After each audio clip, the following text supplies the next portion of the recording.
As such, further to the measures above, and to ensure that facilities suspected of these ills do not continue siphoning resources from patients and governments, I hereby direct that all branch managers for NHIF in the affected areas be suspended immediately pending investigations.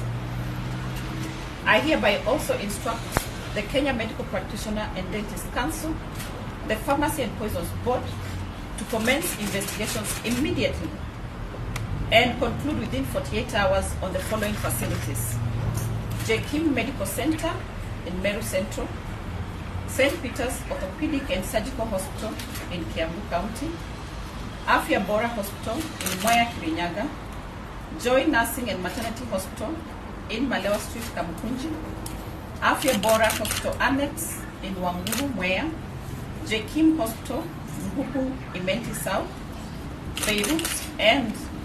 Beirut Pharmacy and Medical Center, and Amal Hospital Limited. And within the 24 hours, starting now, the facilities are directed to immediately transfer their inpatients and evacuate their process. This will allow KMPDC to commence their inspections. Thereafter, our teams will enforce the directive for closure should they inspect and find them culpable, and they will remain closed until investigations are concluded. Additionally, we are going to commence an elaborate lifestyle audit on all staff of NHIF.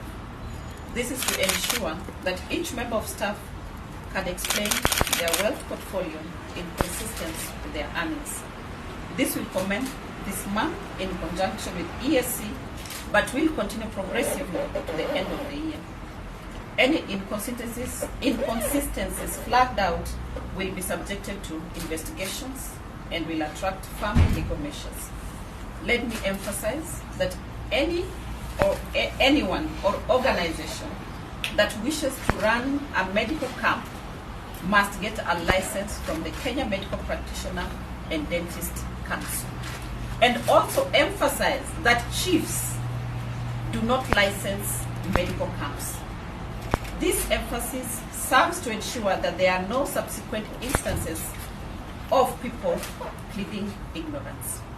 Finally, I wish to give commitment that the Ministry of Health will work to transform NHIF to meet its intended mandate. Just like KEMSA, we will do everything possible